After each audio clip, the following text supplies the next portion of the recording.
Sir, आपने अभी बात कही हमारी सोसाइटी में इनडिफरेंसेस हैं। से पूछ रहे हैं कि इनसे? आपसे सर। अच्छा, कन्हैया जी से। शुक्रिया आपका। हाँ, आपने बात कही हमारी सोसाइटी में इनडिफरेंसेस हैं, दलित है, बहुत से पिछड़े वर्ग भी हैं। एक मुद्दा है, शायद आपने बात नहीं की अभी तक, या मैं उस पर आपका विचार जानना चाहूंगा कि हमारे देश में रिजर्वेशन एससी के लिए, एसटी के लिए एक बहुत बड़ा मुद्दा बन चुका है। और यूथ में, अगर मैं मुंबई यूनिवर्सिटी में पढ़ रहा हूँ, कॉलेज स्टूडेंट हूँ, 19 साल का हूँ, हमारे बीच में काफी बातें ये हैं कि अगर रिजर्वेशन होना चाहिए बहुत सही बात है, लेकिन जाति पे क्यों, किसी के सरनेम पर क्यों रिजर्वेशन है? अगर रिजर्वेशन देना चाहिए तो उसकी क्वालिफिकेशंस पे, कि उसने कितना पढ़ा है, कितना अच्छा नंबर लाया है, या रिजर्वेशन होना चाहिए कि उसके घर वाले या उसका सोशल बैकग्राउंड इतना सक्षम है या नहीं है। आप लड़ रहे हैं, बहुत अच्छी बात है, तो इस बात के लिए लड़ाई क्यों नहीं?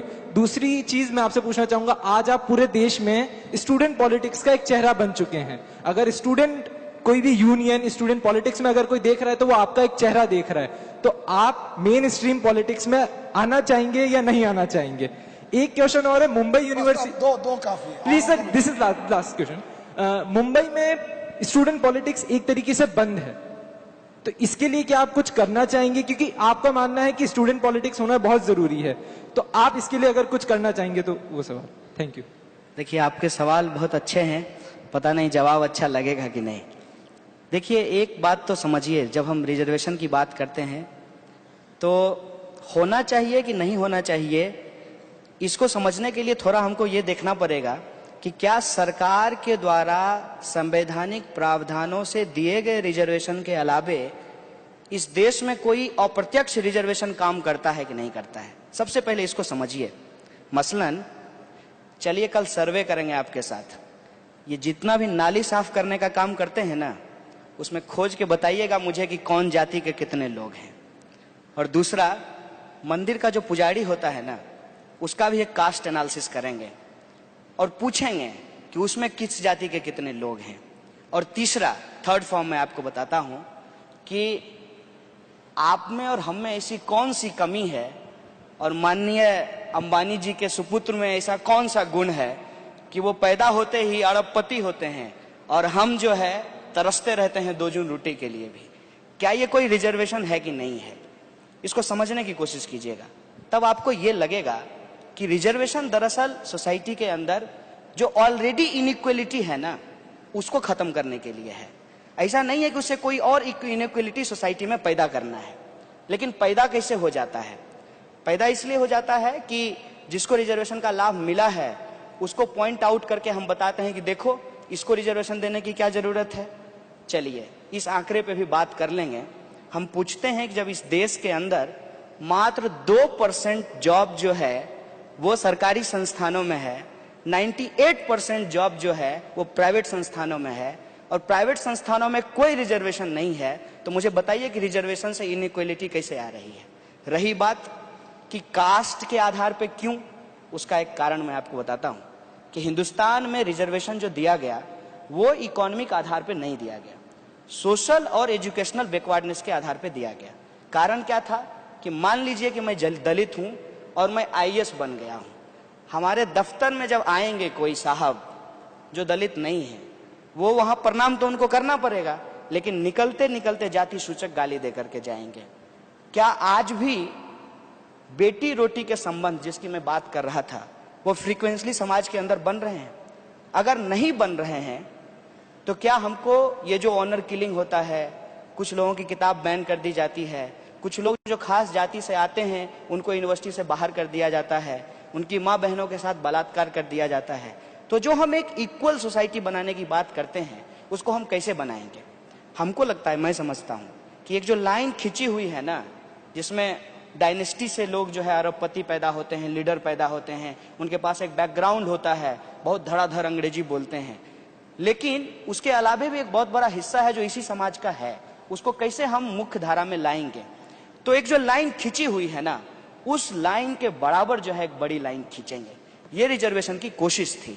मैं मानता हूं कि उसमें बहुत सारी चीजें नहीं हो पाई है, लेकिन ये कोई सॉल्यूशन तो नहीं है ना कि आपके हाथ में कोई जख्म है और वो जख्म आज का नहीं है, पिछले 5000 सालों का जख्म है वो, और उस जख्म को ठीक करने की बजाय आप कह रहे हैं कि हाथ काट करके ही फेंक देंगे। पूरी दुनिया में घूम करके देख लीजिए, अलग अलग जगह पे रिजर्वेशन अलग अलग फॉर्म में दिए जाते हैं। Affirmative action. सवाल ये है, मैं अफ्रीका के ऊपर काम कर रहा हूं। नेल्सन मंडेला जब जेल से छूट करके आए तो उन्होंने एक थ्योरी दिया ट्रूथ एंड रिकॉन्सिलेशन का, जिसमें जो गोरे लोग थे उनको कहा कि कोर्ट में आइए, एक्सेप्ट कीजिए, सोसाइटी में मिल करके रहते हैं, साथ रहते हैं। मतलब बाबर की गलती का बदला जुम्मन मियां से नहीं लिया जाएगा।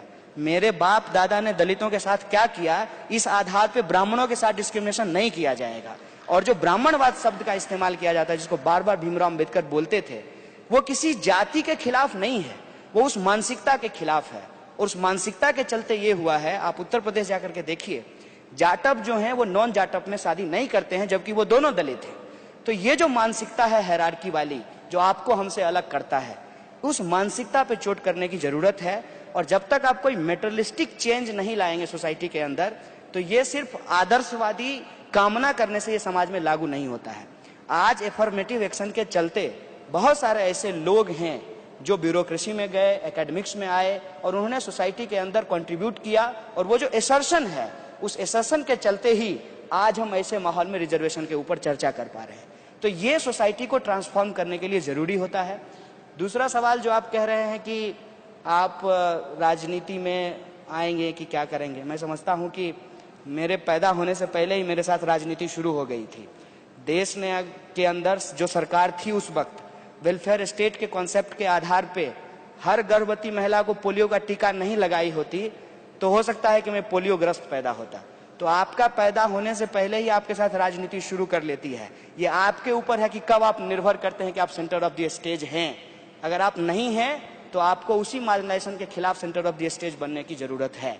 और राजनीति का ये कतई मतलब नहीं है कि जाइए किसी पार्टी में शामिल हो जाइए, चुनाव प्रचार कीजिए और जम करके जो है लूट खसोट करके अपना धंधा सेट कर लीजिए। ये राजनीति नहीं है। राजनीति सिद्धांत के आधार पे, विचारधारा के आधार पे समाज को बेहतर बनाने के लिए। तीसरा सवाल जो आप पूछ रहे हैं कि स्टूडेंट पॉलिटिक्स जरूरी है, उसका एक कारण मैं आपको बताता हूं। इस देश के अंदर अभी जितना लीडर है, चाहे वो किसी पार्टी का हो, चाहे उसका रंग कुछ भी हो, सब स्टूडेंट पॉलिटिक्स से पैदा हुआ है।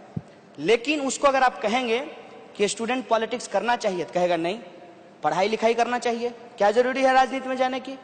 तो आपको पूछिएगा कि आपके दफ्तर में भगत सिंह की फोटो लगी हुई है, भगत सिंह भी किसी कॉलेज के टॉपर थे, लेकिन देश के अंदर जो समस्याएं थी उसके ऊपर वो लड़ते भी थे और नौजवानों को संगठित भी करते थे। तो कहेगा तुम तो राजनीति कर रहे हो। हम कहते हैं कि जब समाज की बेहतरी के लिए राजनीति करना जरूरी है, और आप जो डायनेस्टी करेंगे कि माने नेताजी का बेटा नेता होगा, कलेक्टर साहब का बेटा कलेक्टर होगा, लेकिन किसान का बेटा किसान नहीं होगा, ये जो परिस्थिति पैदा की गई है, देखिए दोनों काम है, दोनों प्रोफेशन है, लेकिन किसान का बेटा किसान नहीं होना चाहता और नेताजी का बेटा नेता होना चाहता है। ये जो चलता आ रहा है, इसमें अगर इंटरवीन करना है तो नव तरुण, जिसको कहते हैं ना, नए नेताओं को खड़ा करना जरूरी है, जो कि पीपल्स का वॉइस हो, जो जिसका वॉइस